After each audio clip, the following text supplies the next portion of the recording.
Hello everyone. So in today's video, I know that I said that we were going to be doing animations, but truth be told, I don't know if we are going to get to that today or not. Instead, we are going to be doing the sword. Now the reason that I've changed my mind on this is because I want to do the sword first, as the sword has the animations tied to it, and I wanted to get everything functionally finished before we did the animations. That way, we can go through it and do it more smoothly. So, in order to do the sword, let's go ahead and import our sprites. So create a sprite group called weapons, and then create a resource in that sprite group. Add sprite sheets of images button. Then go to sprites and then the weapons. You'll see the boomerang and the sword are both in there. Go ahead and open that.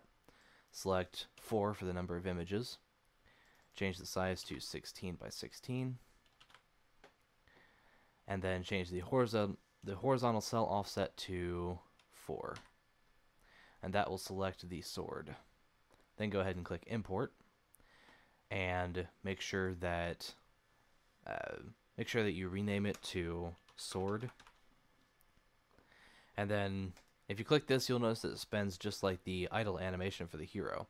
This is because the animation for the sword is actually going to be set up in a similar way to that. So go ahead and click precise collision and automatic. That way it will select just the sword alone and not the whole thing. And then click OK. And that's our animation. Now let's create our object. Now, we don't need to assign a graphic for this because the way we're going to be setting it up today is it's going to spawn the object and then the object will spawn its graphic. So instead of using a default graphic, we're just not going to worry about that. So object sword.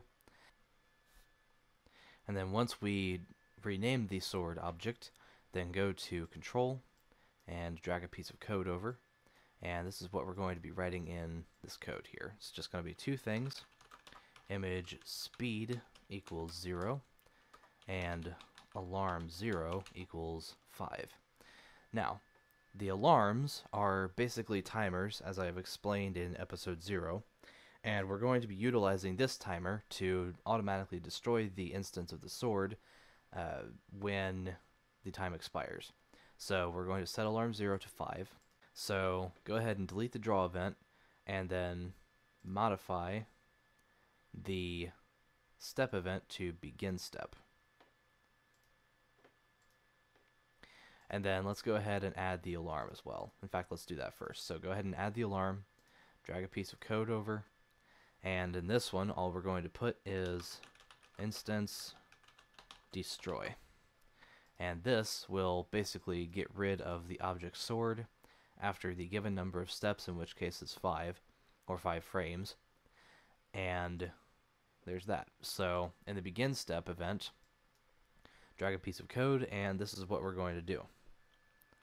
If global.sword position equals 0,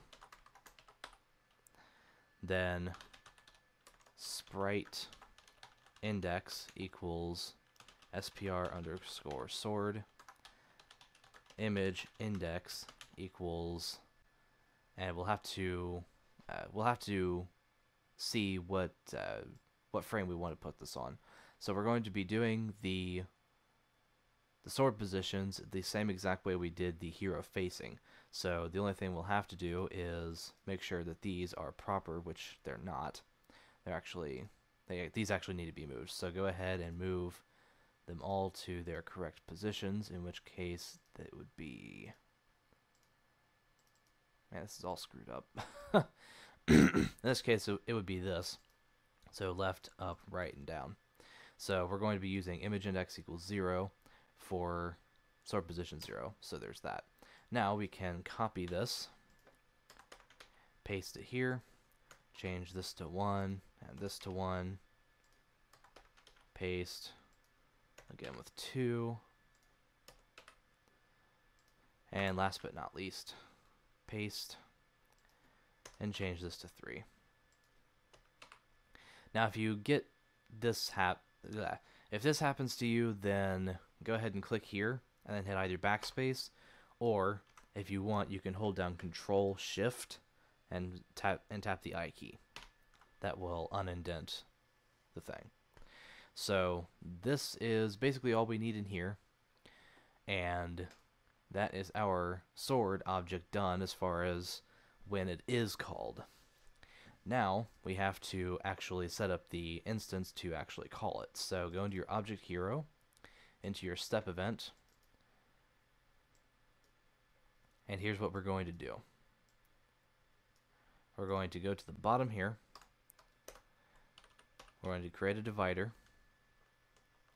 like this, and then we're going to do sword swing. And here's how we're going to set this up. So whenever we want to do a sword swing, we have to set up a button press. So that is simply going to be the same as we did above. So if keyboard check and pressed, not just keyboard check, because you don't want it to happen when the button is held down, only when it's pressed.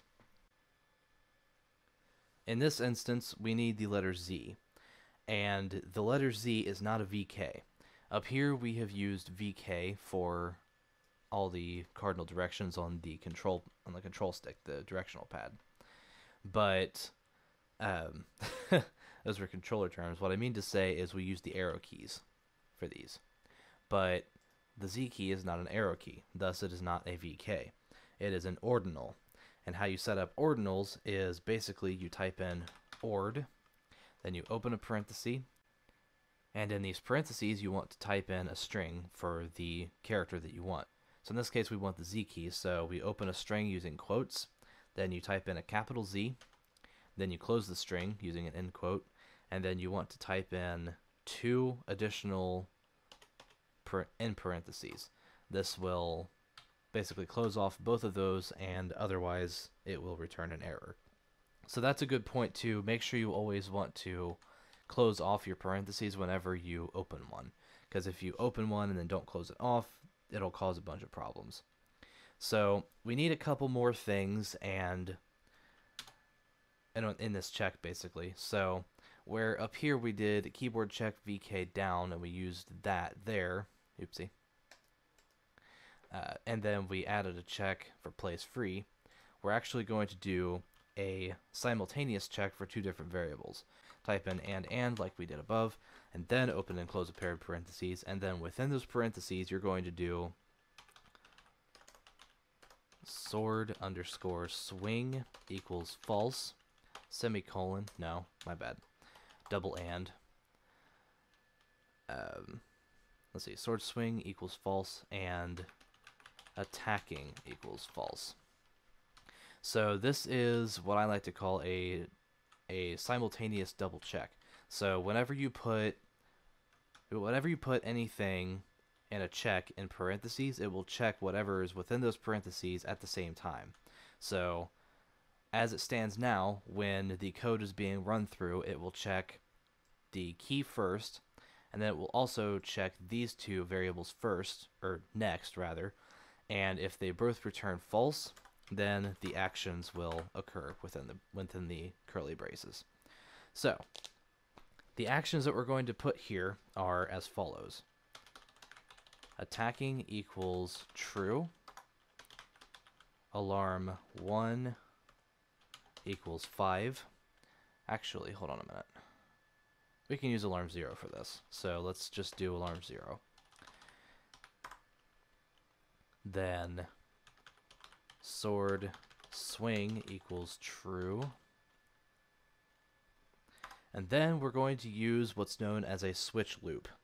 A switch loop is basically a series of if statements, but it's used to check a specific variable's number value assignments. So when you type in switch, you open and close parentheses, and whatever you place in these parentheses is what it is checking. So global.facing is what we're going to be checking, and then you open it like an if case. Now for switch loops, it's a little bit different. because you have to set up a case system within the loop. So type in case and then space, and then we're going to be checking case number 0 first. So case 0, enter. Then if this returns true, then we're going to do global.sword position equals 0, and then break. Now the break statement here is very important. You need to use this on all loops that you use that have an actual looping system in it, if you don't want it to loop forever and crash your game. So the break system is extremely important in this case. Double enter, and then we basically want to do the same thing for the other cases. So case 1, global.sword position equals 1, break, don't forget the break, and then we will continue this for the rest of them.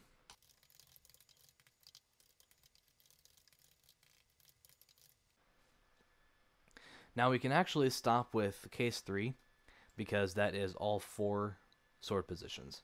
So there are some things that we need to add to these later, but that has to do with animations, and like I said, we're not doing those yet. So so as far as the actual sword goes, I think it's all done. Let's go ahead and save and test it. Okay. Okay, so the sword is not showing up, which means we need to do some debugging. Debugging is very important. Okay, so how silly of me, I forgot to add the instance create. So as it stands, this is never actually created, so let's go ahead and fix that problem now. So within the step event, go to your code, the step event of your hero, by the way. Go to your code, go down to our switch system, and before it sets the sword position, we need to do instance create. That is not how you spell instance. Instance create, much better. X, Y, object sword. And then for now, let's just copy and paste all of these in each of the cases. Now these will create the instance of the sword every single time these cases return true. So let's go ahead and save it and then test it now. Now hopefully it will work now. That's kind of a rookie mistake that I just made, but you know, oh well. Easily fixed anyway.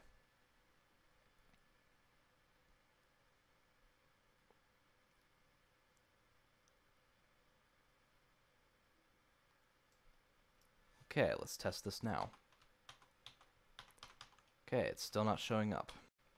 Oh, and before I forget again, in the case number 3, you need to set depth equal to object hero.depth -1.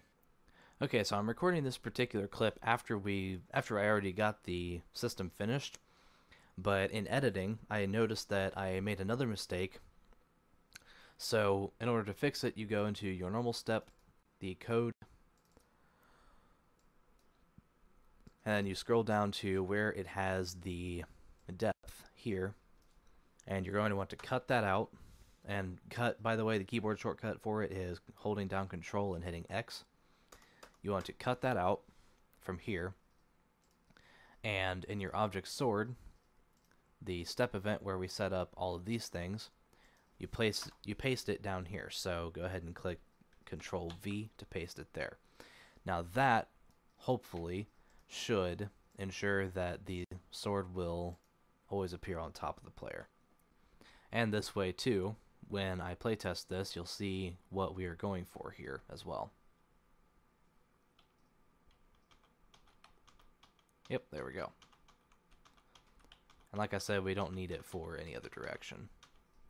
Or I didn't say that, but yeah, we don't need it for any other direction. So yeah. And that is about it for this clip, so enjoy the rest of the video. Whenever you're debugging, after you make every single change, you always want to test it to see what the change does. because for all you know, it could actually fix it. Okay, so next let's try initializing these variables. Now that's normally very important, but I haven't done so yet. So in your heroes create event, set sword swing to false and attacking to false. So this basically tells the engine that these variables are going to be used and that their default positions are false. So let's go ahead and see if that fixes the issue.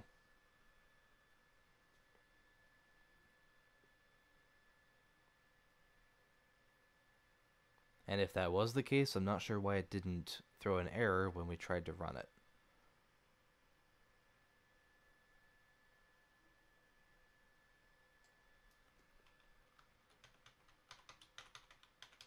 Ah, yeah, it is. Alright, so there it is, but as you can see, number 1, it's drawing it below the player, and number 2, it's drawing it always in the down position, and this needs to be fixed. So number 1, let's fix first the position of the sword.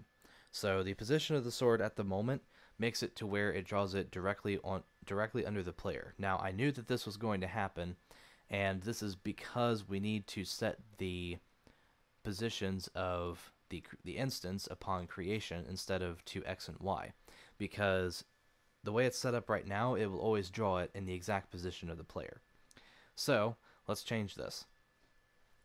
In order to draw it to the left of the player, we need to do X minus 10 and Y minus, let's do 5. Let's try 5 first. So that will draw it to the left of the player 10 pixels and 10 pixels, actually in this case up, so let's do plus 5.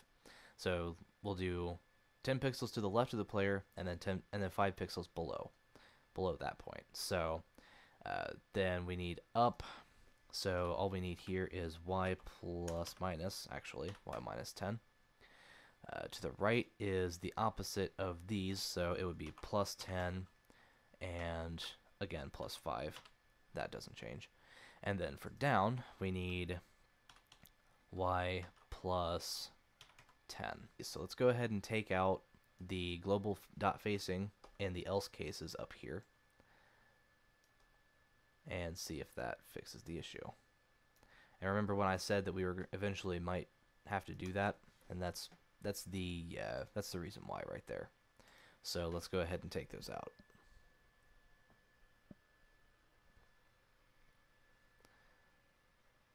And now, in theory, the sword should work pretty much perfectly well. There might be a couple more bugs to iron out, though.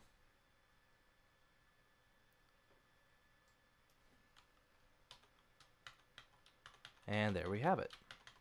Okay, so the Y position is a little bit low on both of these sides, but as you can see, everything else looks pretty good. Anyways, let's go ahead and make it to where the player does not move while swinging his sword. And that is a very important thing, because otherwise the player can move on top of the sword, and we don't want that. So let's go ahead and set that up now. All you have to do is go to the very top and move everything down one line, and then do if attacking equals false. And then open a curly brace up there, go to below this line, close your curly brace, and select everything within, hold down Control and hit I to indent. That's not required, but I find it easier to look at it this way versus the other way. So now you can only move if you're not attacking. And that's basically that. Now if we go ahead and test it, that should work for that. You might have noticed that you got to test a lot in game creation, and that's actually a good thing, because you want to make sure that everything works before you move on to whatever you're doing next. So now, okay, so it is still not working properly.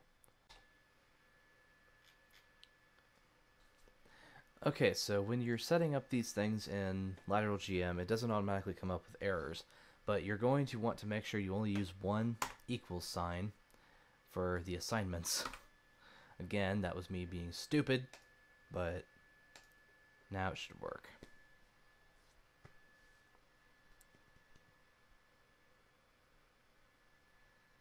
Part of me wishes that it worked either way for the assignments, but then again, the engine probably wouldn't be able to support that, so yeah.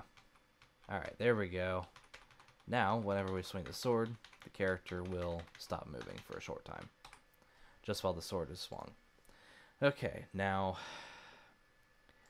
we need to do the animations, and actually, you know what? I'll save that for the next video. So if you enjoyed watching and you learned something, then leave a like and a comment if you want. Subscribe if you want to see the next episodes. And share this with your friends or people who you know want to start trying to make video games and don't know where to start, basically. So I think that's about it. Thank you all very much for watching, and stay tuned for the next video.